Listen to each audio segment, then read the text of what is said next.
Os meninos, Samuel está com uma dorzinha no olho, levamos ele no PS hoje, resolvemos ficar em casa, deixar em casa ele, para não ser algo que possa prejudicar as pessoas, as crianças do infantil resolvemos deixar em casa, por isso que a minha família não está aqui hoje, mas estou sentindo falta de muita gente.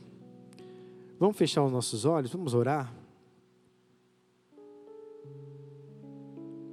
Pai, nós queremos te agradecer por estar na tua casa, estar na tua presença. E te louvamos, Pai, porque, como diz a tua palavra, um dia na sua casa vale mais do que 1000 em outro lugar. E poder estar, Senhor, onde o Senhor habita, onde o Senhor se manifesta, é tão precioso, é tão poderoso, Senhor. Porque neste lugar nós somos renovados, nesse lugar nós somos ensinados, nesse lugar nós somos exortados por Ti. Nesse lugar nós temos a oportunidade de amar, aprender a amar e a perdoar. Por isso, Pai, nós te louvamos e te damos toda a honra e toda a glória, porque o Senhor nos trouxe para perto de Ti. E nós queremos, Pai, todos os dias das nossas vidas viver diante da Tua presença, viver diante da Tua santidade, debruçados diante da Sua palavra. Por isso, nessa noite, fala conosco.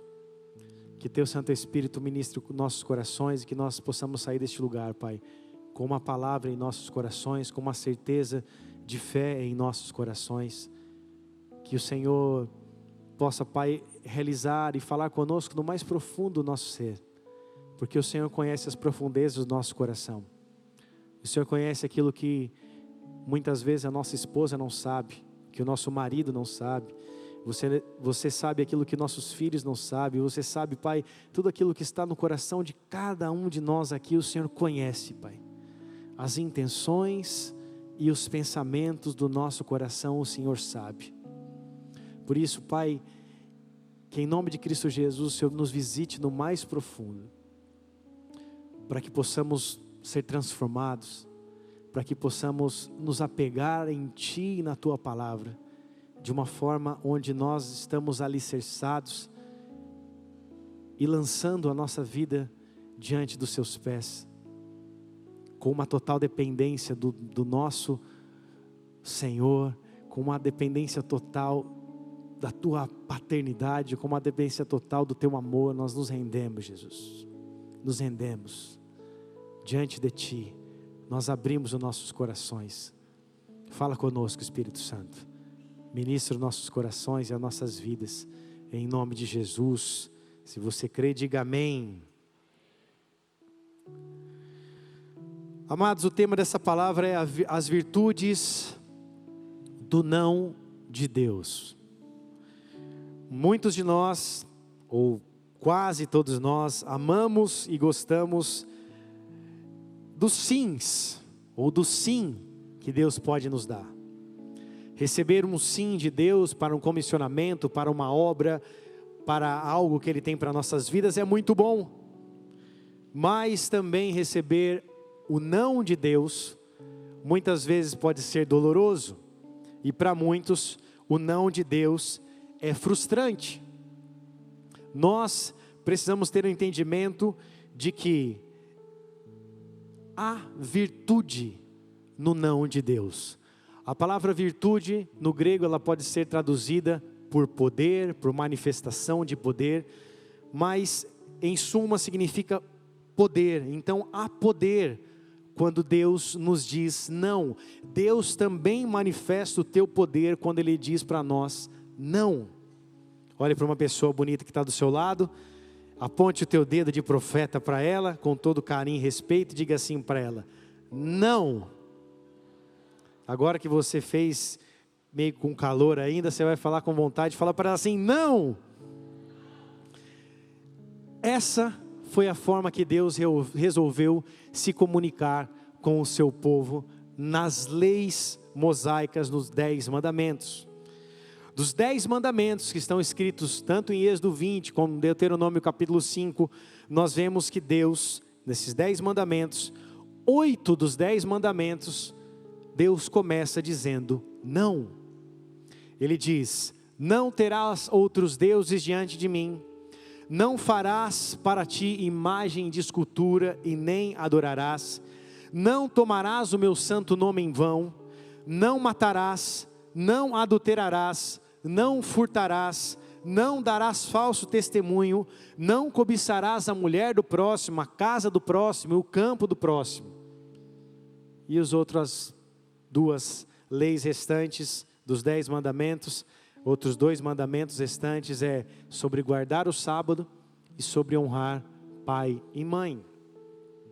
Nós vemos que Deus, Ele dá decretos, ou seja, ordens, para que o povo não fizesse coisas que viessem prejudicá-los.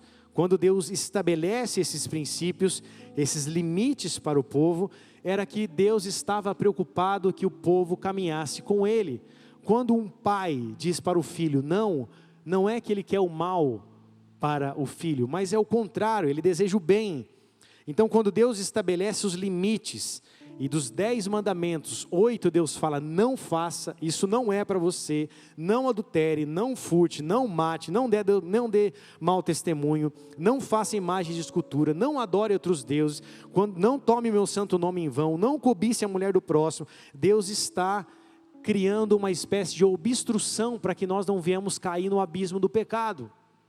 Então quando Deus diz não, é uma espécie de obstrução para que nós não venhamos cair em pecado e para que nós não venhamos ali viver uma vida longe dos seus caminhos. O não, ele é um alerta da parte de Deus. Quando Deus diz não para você, quando o Espírito Santo vem sobre o teu coração e fala, não faça isso, isso não é para você, esse ambiente não é para você. Quando você sente que aquilo que você está fazendo não é a vontade de Deus, é o próprio Espírito Santo soprando dentro de você, na tua mente, no teu coração, dizendo, não faça. Quando nós estamos, por exemplo, dirigindo um carro, há sinais de alerta. Você tem ali a quilometragem que você não pode passar, aquilo é um alerta. Você tem placas onde não pode ter 2 carros na mesma via. Ali existem placas que você não pode virar nem à direita nem à esquerda para você não entrar na contramão. Ou seja, o não é um alerta. Então Deus nos alerta em todo o tempo. Não ultrapasse, não corra, não faça, não pense dessa forma. E isso é bom para nossas vidas. E nós precisamos ter esse entendimento. O não é uma virtude. O não não é uma comunicação negativa. Mas sim a forma que Deus tem de mostrar o seu amor por nós. Quem está comigo diga amém. Em muitos casos, e para muitos psicólogos infantis, eles pensam de algumas maneiras que muitos pais têm se agregado a essa espécie de pensamento, que é não praticar a comunicação negativa. E o que era a comunicação negativa? Segundo a psicologia infantil, é você não dizer não para o seu filho. Você tem que tentar em algum momento dizer outra coisa, mas não usar a palavra não para ele. Porque o não pode ser uma forma negativa e gerar algo negativo sobre a vida dele. Só que isso não é o que Deus nos diz. Deus em todo o tempo, e dos 10 mandamentos, Ele gasta 8 mandamentos dizendo não, não, não e não. E Ele faz isso como forma de comunicação negativa? Obviamente que não. Ele faz isso como forma de comunicação de amor. Porque o amor de verdade, ele sabe dizer não. O amor de verdade impõe limites. E um pai que ama o seu filho, ele vai impor limites para que o seu filho não venha sofrer danos. Você que é pai e você que é mãe, quantas vezes você teve que dizer não para o teu filho? Principalmente quando ele estava em fase de desenvolvimento. Não põe isso na boca.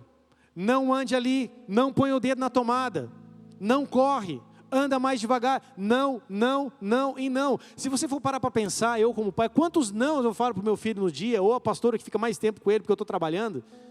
Quantos nãos a gente... Não existe nãos, né? Eu estou falando para vocês, mas nãos não existe. Não é singular, não é plural, é não. Quantos não a gente pratica todos os dias dizendo, não faça, filho, não faça isso, não vá por esse caminho. Isso é comunicação negativa? Para alguns pode ser, não, mas para mim é um sinal de amor. Porque se imagine se o seu filho estivesse à beira de um perigo e você não dissesse nada para ele. Ou seu filho estivesse colocando uma moeda na boca, ou colocando uma bolinha de gude na boca, e você deixasse. Ou você tentasse se explicar de uma outra forma, que não daria tempo de ele parar imediatamente o que ele estava fazendo. Quando você diz não, imediatamente é um sinal de alerta para aquela criança. Obviamente que nós temos que saber como falar, mas o não é um sinal de alerta. Quando você diz não, e quando Deus fala de forma veemente, é um alerta. Você diz não, é um sinal de alerta. Você fica esperto. E olha que interessante, Salomão escreve o provérbio de capítulo número 3, e olha o que ele escreve, Provérbios 3, do verso 1 ao 2, essa é a versão ARA, tá bom? Por favor. Provérbios 3, do 1 ao 12, diz assim: filho meu, não te esqueças dos meus ensinos, e o teu coração guarde os meus mandamentos, porque eles te aumentarão os teus dias e te acrescentarão anos de vida e paz. Não te desamparem, assim como ele coloca, começa dizendo não te esqueças. Verso 3, não te desamparem a benignidade e a fidelidade, ata-os no pescoço, escreve-as na tábua do teu coração, e acharás graça e boa compreensão diante de Deus e dos homens. Confia no Senhor de todo o teu coração e não te estribes do teu próprio entendimento. Reconhece em todos os teus caminhos e Ele endireitará as tuas veredas. Não seja sábio aos teus próprios olhos, teme ao Senhor e aparta-te do mal, e isso será saúde para o teu corpo e refrigério para os teus ossos. Honra ao Senhor com os teus bens e com as primícias de toda a tua renda, e se encherão fartamente os teus celeiros e transbordarão de vinho os teus lagares. Filho meu, não rejeites a disciplina do Senhor, nem te enfades da sua repreensão, porque o Senhor repreende a quem ama, assim como o pai ao filho a quem quer bem. Até aí. Se você for ler o capítulo todo de Provérbios, capítulo de número 11, você vai encontrar pelo menos 11 não de Deus, ou melhor, 11 não que Salomão escreveu, inspirado por Deus. Nós vemos aqui algumas dessas instruções, e que ele diz: não, filho meu, não te esqueça dos meus ensinos. Guarde essas palavras e esses mandamentos no teu coração, e você vai ter vida longa, você vai ter longevidade. Não seja sábio aos seus próprios olhos. Em outras palavras, não se ache o bonzão. Coloque os seus caminhos diante do Senhor, honre o Senhor com os seus bens, teme ao Senhor, aparta-te do mal. Então, são instruções para a prosperidade, são instruções para que nós possamos viver bem, instruções para que nós possamos viver debaixo de uma santidade do próprio Deus.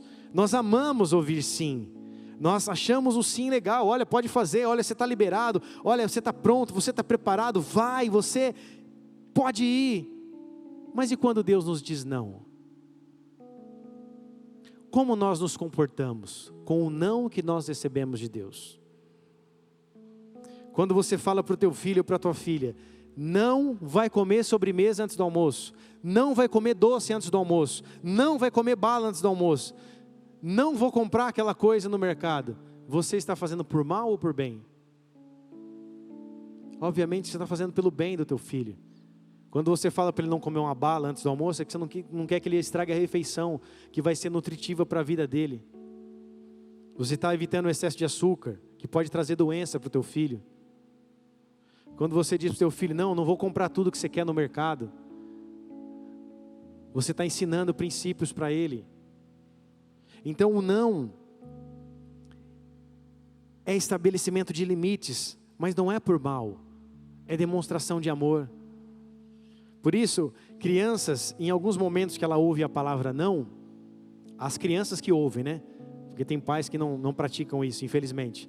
Crianças que ouvem não gostam, reclamam, fazem birra, ficam bravos, choram, gritam, esperneiam. Crianças não gostam que limites sejam estabelecidos. Elas querem ser livres, elas querem diversão, elas querem viver o mundo dela, elas querem viver em paz, querem alegria. Talvez você se lembre quando você era criança, talvez você não se lembre assim de tão velho que você já é. Brincadeira, amém ou não? Quando você era criança, ou você não tem uma memória tão boa, eu me lembro de alguns momentos da minha infância. E como era bom passar a tarde inteira jogando videogame, como era bom não ter uma conta para pagar, né, Bruno? Ficar jogando PES, Wing Eleven, a tarde inteira, sem preocupação nenhuma. Se trancar no quarto, depois que chegou da escola, dormir depois do almoço, chega em casa da escola, almoçava, dormia, ou passava a tarde inteira jogando em Wing Eleven. Como era bom isso! Não tinha responsabilidade, não tinha compromisso, não tinha uma samambaia para botar água, não tinha uma conta para pagar. Só que a fase adulta chega. E com a fase adulta vem as responsabilidades. Da mesma forma, quando nós somos crianças espirituais, em alguns momentos que ouvimos não gostamos, fazemos bico, fazemos birra, mas no final das contas, crianças que são ensinadas, elas aprendem a obedecer. Crianças, elas podem até fazer birra, ficar brava, chora, mas quando elas têm limites estabelecidos, elas aprendem a obedecer.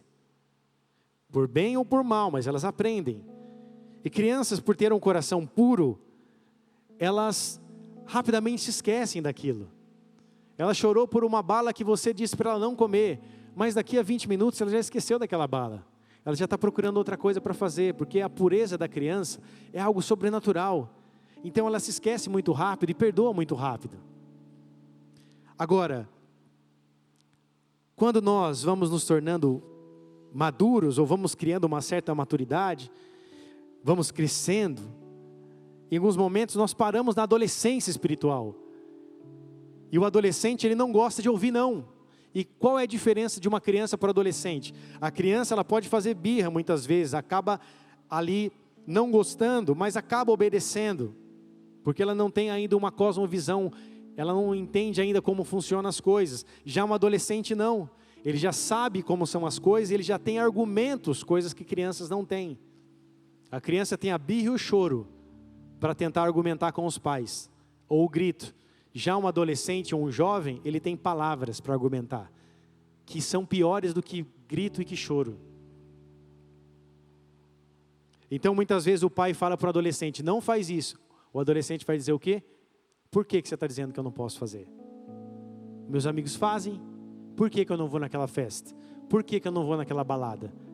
Por que eu não posso? Ele vai argumentar.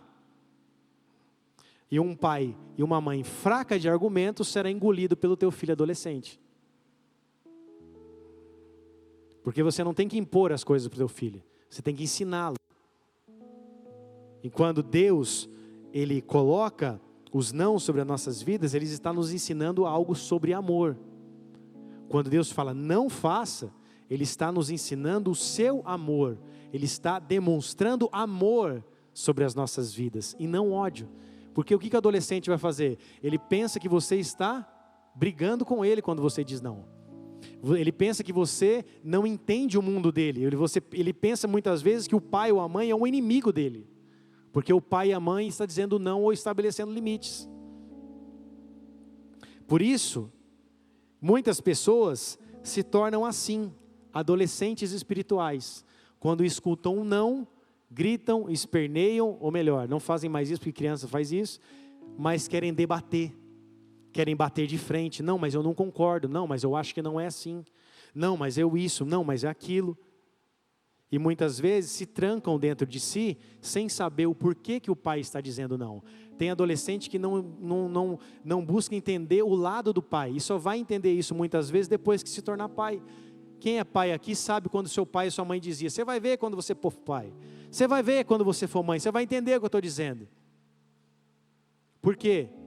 Porque ainda um adolescente também não tem o seu cérebro completamente formado. Ele ainda não tem ali convicções por si próprio muitas vezes. Ele quer tirar conclusões porque os outros estão dizendo. Ele não tem ainda o seu caráter formado. E aí que entra o pai. E muitas vezes tem pai e mãe desistindo dos filhos na adolescência. Desistindo completamente. Deixa que ele faz o que ele quiser. Eu não vou falar mais nada. Se ele quer ir para a balada, vai. Se ele quer fumar maconha, ele fuma. Se ele quiser encher a cara, ele enche. Não coloca limites. E limites são sinais de amor. Limites são porque nós amamos. Deus estabelece limite porque Ele nos ama. Vocês estão aí, amém, igreja? Por isso é necessário, como filhos de Deus, nós entendemos que Deus vai estabelecer limites, seja como meninos espirituais, seja como adolescentes, ou até mesmo velhos, maduros, anciãos, sacerdotes, seja lá o que for, pessoas envolvidas no ministério. Deus vai estabelecer limites em alguns momentos, e dentro desses limites que Deus estabelece, Ele está te ensinando algo sobre amor, para que você também tome suas próprias decisões. Aqui na igreja, por exemplo, não sei se todos conhecem, mas por que nós fazemos, ou pedimos, ou colocamos como estabelecimento, que criança ou jovem tem que orar para namorar? Primeiro que abaixo dos 18 anos, nem abrimos período de oração aqui na igreja. Se pessoas concordam ou não, problema delas, mas eu não vou deixar meu filho namorar com menos de 18 anos. Eu quero que meu filho namore, ele tem 17, 16, responsabilidade total tua, que é pai.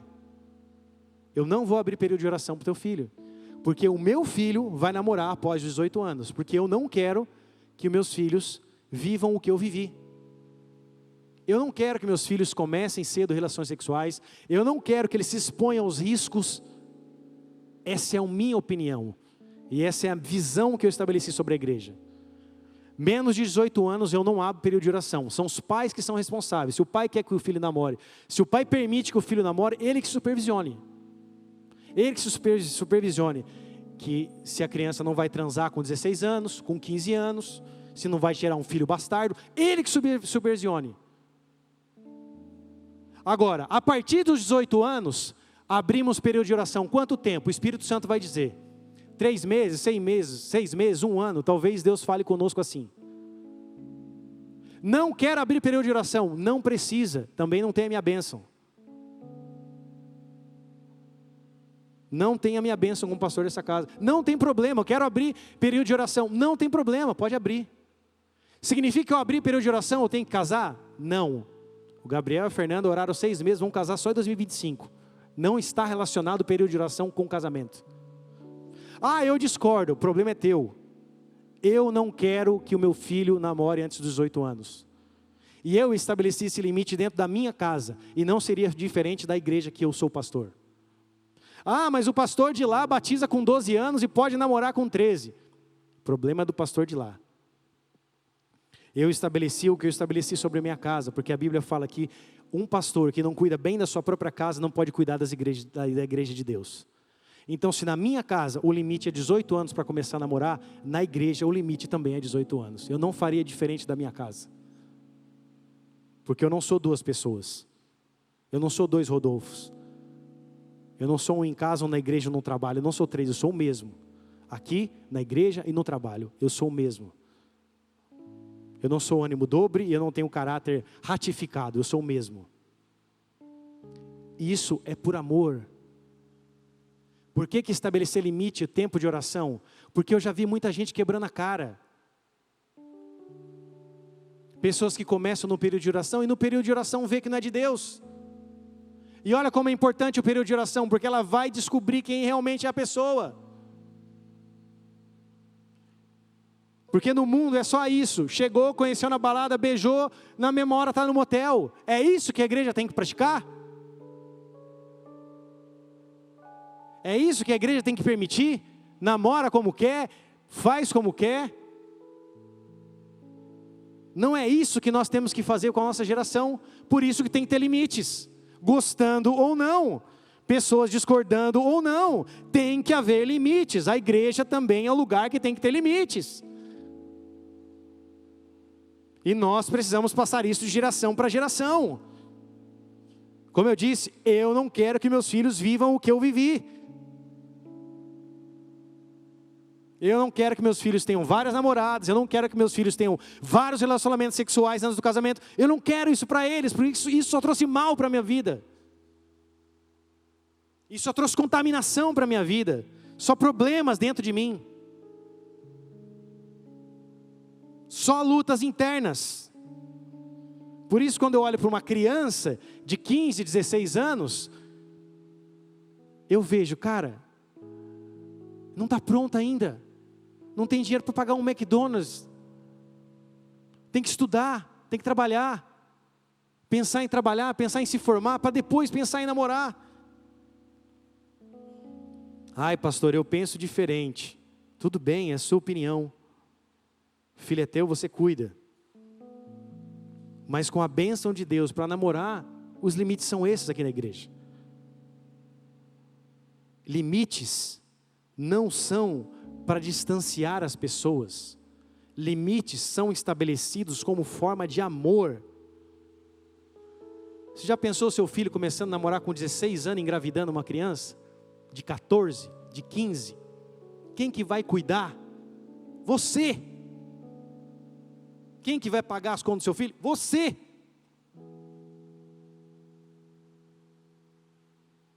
Não é isso que eu quero para meus filhos.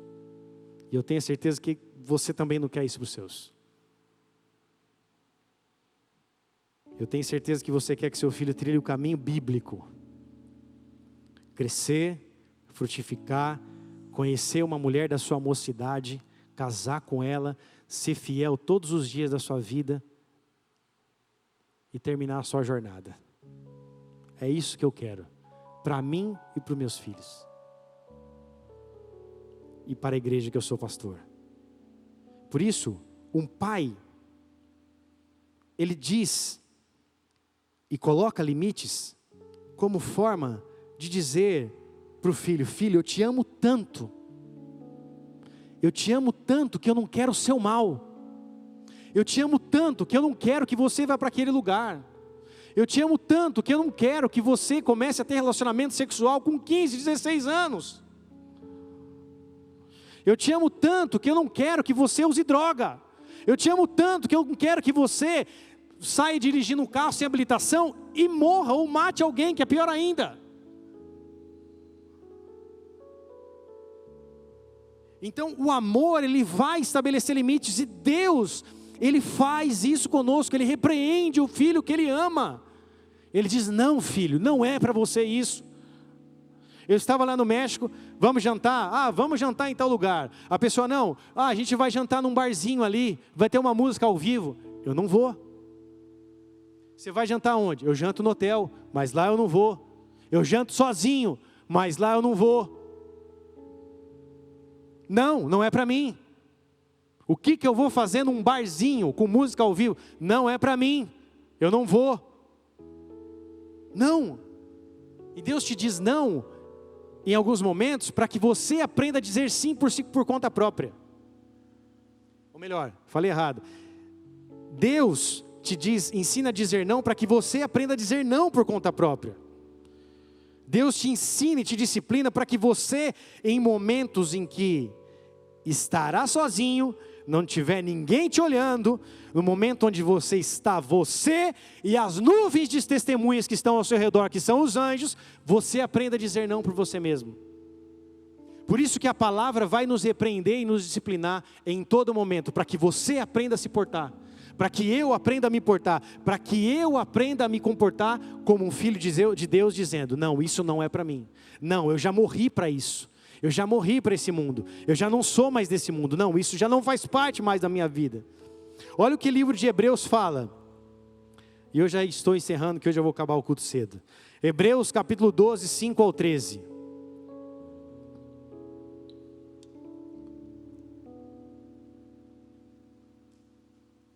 Acaso vocês se esqueceram das palavras de ânimo que Deus lhe dirigiu como filhos dele? NVT. E ele lhe disse: meu filho, não despreze a disciplina do Senhor, não desanime quando Ele o corrigir, pois o Senhor disciplina quem ama e castiga aquele que aceita como filho. Enquanto suportam essa disciplina de Deus, lembrem-se de que Ele os trata como filhos. Quem já ouviu falar de um filho que nunca foi disciplinado pelo pai? Se Deus não os disciplina como faz com todos os seus filhos, significa que vocês não são filhos de verdade, mas ilegítimos. Em outra versão diz bastardos. Uma vez que respeitávamos nossos pais terrenos, que nos disciplinavam, não devemos nos submeter ainda mais à disciplina do nosso Pai e disciplina do Pai e de nosso espírito, e assim obter vida? Pois nossos pais nos disciplinaram por alguns anos, como julgaram melhor, mas a disciplina de Deus é sempre para o nosso bem, a fim de que participemos de sua santidade. Nenhuma disciplina é agradável no momento em que ela é aplicada, ao contrário, é dolorosa. Mais tarde, porém, produz uma colheita de vida justa e de paz para os que assim são corrigidos. Portanto, revigorem suas mãos cansadas e seus joelhos enfraquecidos, façam caminhos retos para os seus pés, a fim de que os mancos não caiam, mas sejam fortalecidos. Até aí, amém, amados? O que Deus está dizendo? Que um pai, ele disciplina um filho, e da mesma forma, Deus, ele disciplina os seus filhos, se nós somos filhos dele. Porque se não há disciplina, significa que há bastardia e não filiação, e isso é grave. A paternidade é relacionada também com a disciplina do Senhor, porque Deus disciplina os filhos que ama. Então Deus vai dizer: não, filho, eu te amo tanto que eu digo para você, não faça isso. Eu te amo tanto, eu quero tanto o seu bem, que esse lugar não é para você. Eu te amo tanto que esse emprego eu vou tirar você de lá. Eu te amo tanto que eu nem vou abrir essa porta de emprego para você. Era o desejo do seu coração, mas não é para você estar lá. Eu te amo tanto que aquela pessoa que você pensava que ia ser a tua esposa ou o teu marido, eu vou acabar com esse relacionamento agora, porque ela não é a mulher de Deus para você, ele não é o homem de Deus para você, eu tenho algo preparado melhor para você. Por isso não é agora. E o não dói muitas vezes. O não, muitas vezes, ele nos deixa chateados. E a Bíblia diz isso, que o não, no primeiro momento, ele é doloroso. É como uma criança que recebe o não, grita, chora, esperneia, mas depois passa. Então nós temos que ter esse entendimento. Deus também fecha portas. Deus também permite que passemos por situações, inclusive de doença, inclusive de enfermidade. Deus permite. Ele nos leva para o deserto, não para nos punir, mas para nos ensinar. Não para nos punir, mas para demonstrar o seu amor por nós. Deus diz não em momentos para a tua vida que você está ansioso, cheio de expectativa para o sim. Sim, Deus, eu estou pronto. Sim, Deus, me envia. Sim, Deus, eu quero. Aí Deus diz para você não. Tem muitas pessoas se afastando do Evangelho, muitas pessoas se afastando de Deus, simplesmente porque ouviram um não de Deus, um não de um pastor. Não é o tempo, não é agora, não é a sua vez, não é o seu tempo, isso não é para você agora. O não é uma demonstração de amor do Pai pelas nossas vidas. Você pode dizer amém por isso? Por isso, amados, e o que produz a disciplina de Deus? O que ela produz em nós? A Bíblia fala que ela produz uma colheita de vida justa e de paz. Olha o que o verso 11 fala: nenhuma disciplina é agradável no momento em que ela é aplicada. Ao contrário, é dolorosa. Mais tarde, porém, produz uma colheita de vida justa e de paz para os que assim são corrigidos. Se Deus te dissesse sim para todas as suas petições, onde você estava hoje?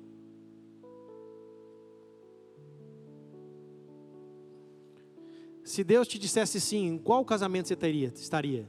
No terceiro, no quarto? Porque quando você tem uma treta com seu marido e pensa em separar, e se você tivesse separado? E se alguém tivesse dito sim para você? Em qual casamento você estaria? Terceiro, quarto ou sétimo com a mulher samaritana?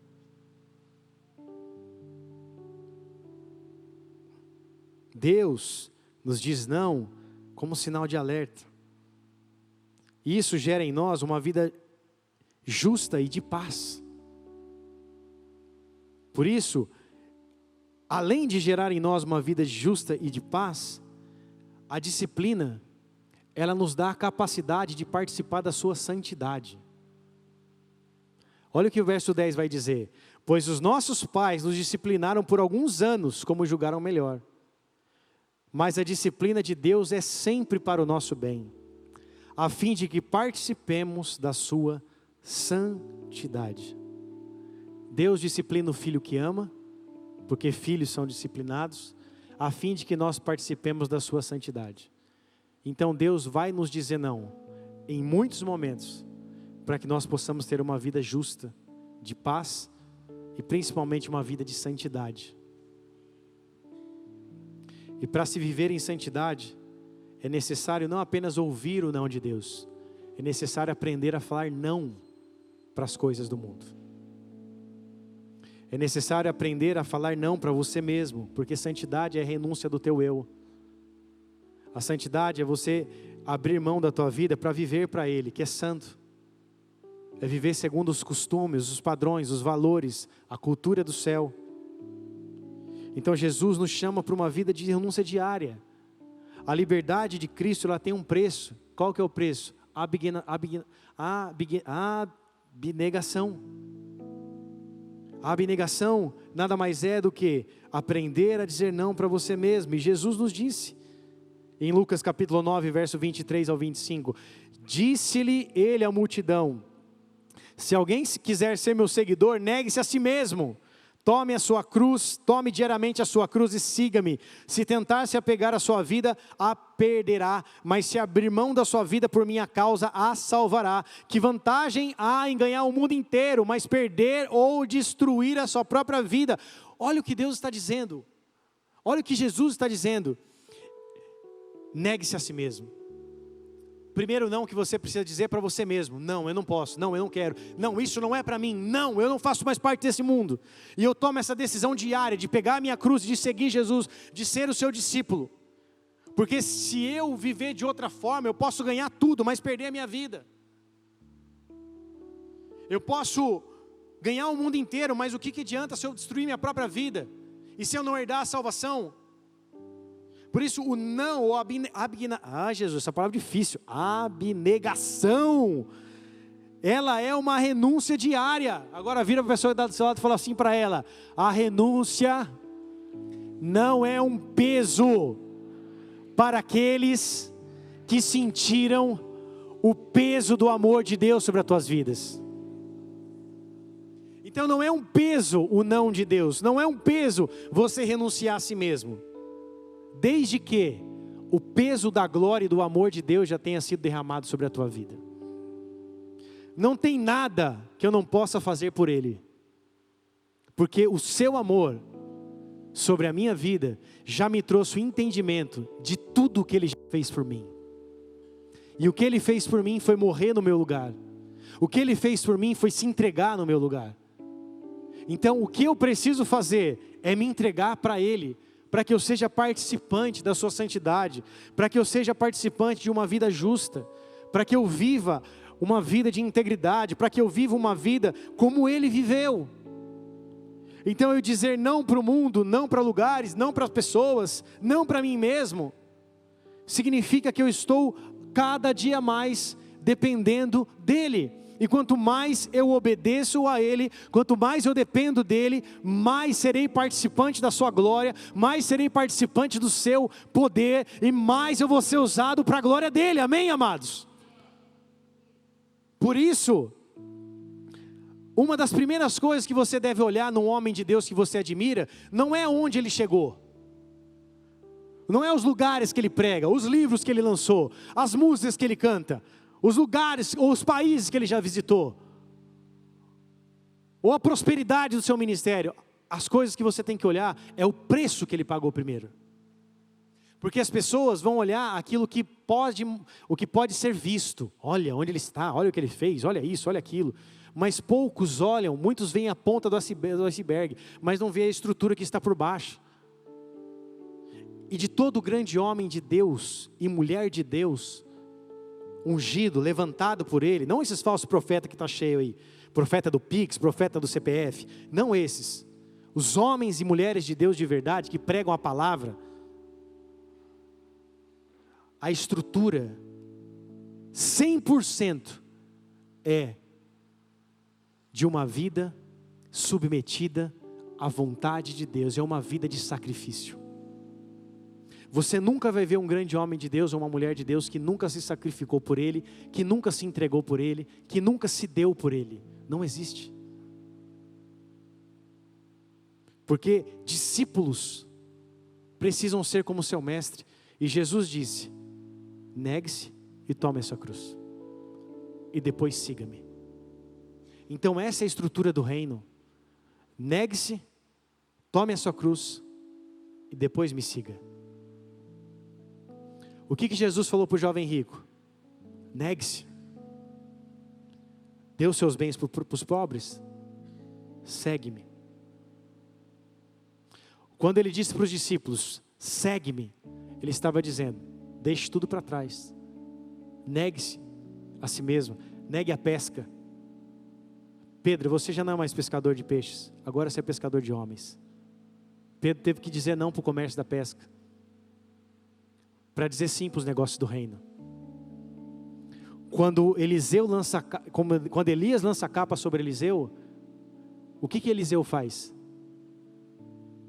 Se despede dos seus pais, queima suas carroças. O que Eliseu está fazendo? Dizendo não.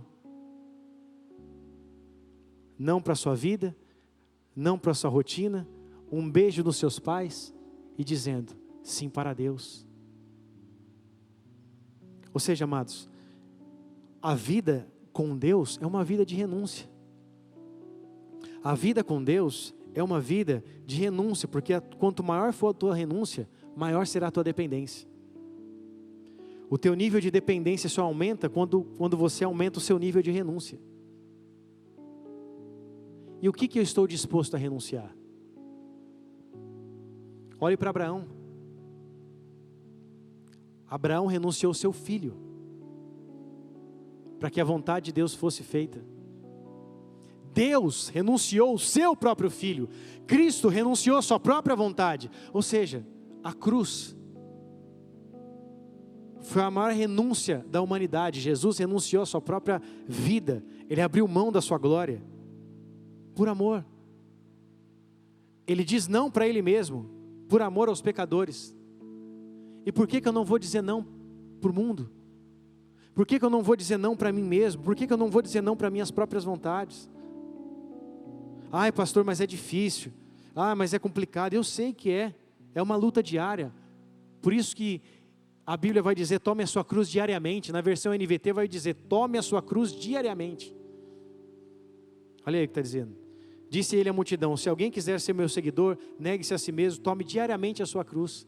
Todos os dias a gente vai ter que se negar a nós mesmos, para viver uma vida de dependência. Vai ser fácil? Não vai. Vai ser dolorosa a disciplina muitas vezes? Vai, a própria Bíblia diz isso. Mas não é nada mais poderoso de que saber que nós estamos no centro da vontade de Deus.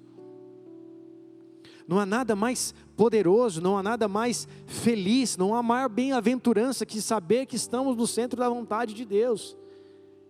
E por isso há a necessidade de entrega diária. Nós somos chamados como ministros do reino, como embaixadores de Cristo, como sacerdotes, como reino e sacerdote. E nós somos chamados para ministrar diante do Pai. Nós somos chamados para estar diante dEle. O véu já foi rasgado, ou seja, nós temos acesso à presença, nós temos acesso ao altar, nós temos acesso à sala do trono.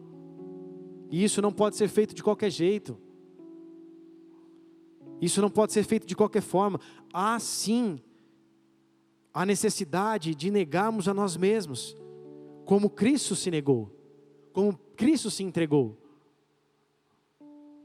Olha que Filipenses capítulo 2, versos 5 a 11 diz, tende em vós o mesmo sentimento, a versão RA, tende em vós o mesmo sentimento que houve também em Cristo Jesus. Pois ele, subsistindo em forma de Deus, não julgou como usurpação o ser igual a Deus. Antes, a si mesmo se esvaziou, assumindo a forma de servo, tornando-se em semelhança de homens e reconhecido em figura humana. A si mesmo se humilhou, tornando-se obediente até a morte de cruz. Pelo que também Deus o exaltou sobremaneira e lhe deu o nome que está acima de todo nome, para que ao nome de Jesus, se dobre todo joelho nos céus, na terra e debaixo da terra, e toda língua confesse que Jesus Cristo é o Senhor, para a glória de Deus Pai.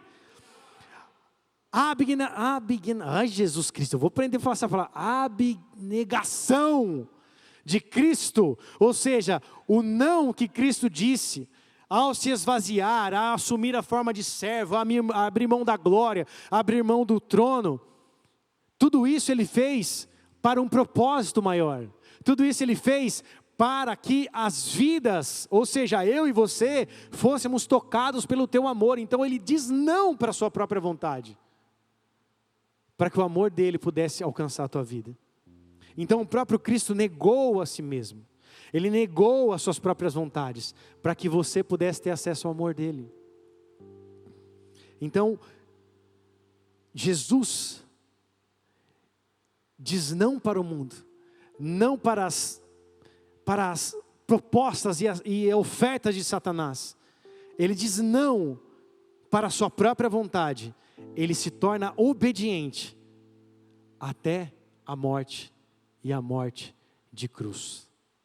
E da mesma forma que ele se entregou, ele nos diz: se entregue para mim, tome também a sua cruz. E isso não é um sinal de que Deus está nos levando para o matadouro.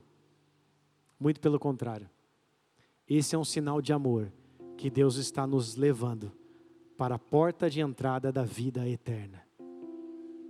Negar a si mesmo trará benefícios celestiais para a tua vida. Dizer não para os seus filhos quando for necessário, trará benefícios eternos para ele. Dizer não para as suas próprias vontades, negar a si mesmo, trará benefícios para a tua vida espiritual. Essa semana eu estava fora, mas eu vi o vídeo daquele cantor sofrendo um infarto no meio do culto, no meio da adoração. Quem viu aquilo? E se fosse você? E se fosse eu? Como nós estaríamos nos últimos segundos da nossa vida? Performando em cima de um púlpito, ou verdadeiramente adorando a Deus? Eu quero falar com quem é do altar agora aqui. Quem é ministro, quem é da dança, quem é do louvor, quem prega. O altar é um lugar onde Deus escolhe os seus. E o altar é um lugar onde você aprende a negar a si mesmo. Porque se eu não nego a mim mesmo no altar, o incenso que eu produzo aqui é carne. O incenso que eu produzo no altar deve ser um incenso de adoração. E como que eu produzo um incenso de adoração? Com uma vida colocada, derramada diante do altar do Senhor. Por isso, o altar, ele é um lugar de sacrifício, ou seja, de morte. Morte do quê? Do eu. Morte da carne. Morte do nosso ser interior. Então quando Deus nos chama para o altar, quem é do altar, e quando Deus te chama para o altar, Deus está te chamando para morrer. Deus não quer boas performances no altar. Deus não quer boas pregações apenas no altar. Isso está cheio no YouTube. Deus quer sacrifício, sacrifícios. E sacrifícios são: eu sou um sacrifício vivo diante do altar dele. Eu sou entrega, eu sou holocausto. Para entrar na presença de Deus, eu preciso ser o sacrifício. E muitas pessoas estão preocupadas apenas em performar. Como foi minha performance no louvor? Como foi minha performance na pregação? Como foi minha performance na adoração, na dança? Deus não está preocupado com as nossas performances. O que chega no altar é o incenso. O que chega no trono celestial é o incenso. E qual é o incenso que eu tenho produzido? Qual é o incenso que eu tenho exalado? O incenso do eu, o incenso do pecado, ou o incenso da vida? É cheiro de morte ou é cheiro de vida? Por isso Deus nos chama para um alto compromisso no altar. É um momento onde você está entendendo que o lugar é sagrado. E há necessidade de, como sacerdote, antes de entrar no Santíssimo Lugar, olhasse para a bacia de bronze e se lavasse e entendesse que ele precisava estar limpo para entrar na presença de Deus. Quem subirá ao monte do Senhor? Quem há de permanecer no seu santo lugar? O que é limpo de mãos e puro de coração.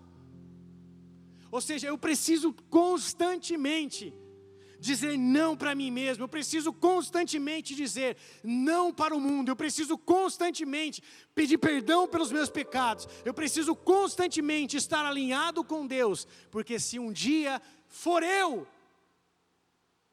ser fulminado no altar, que eu seja fulminado direto para a glória, e não o contrário, direto para o inferno. Nós, queridos, precisamos estar atentos, alertas e vigilantes a todo tempo.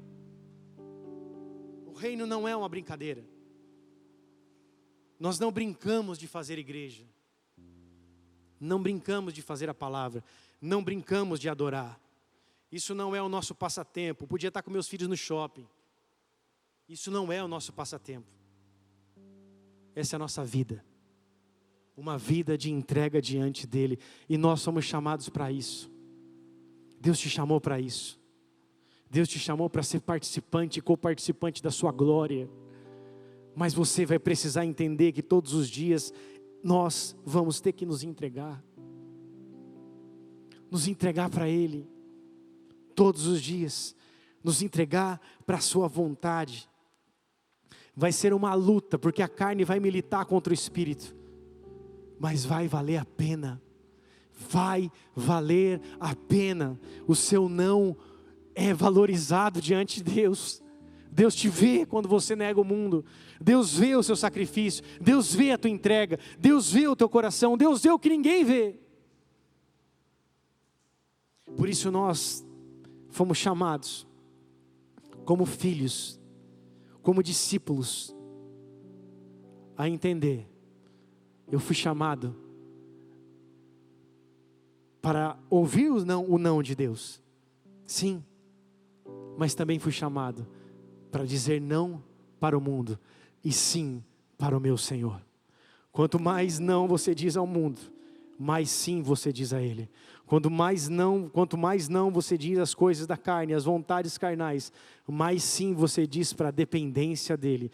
E é esse lugar que Ele deseja nos levar nessa noite.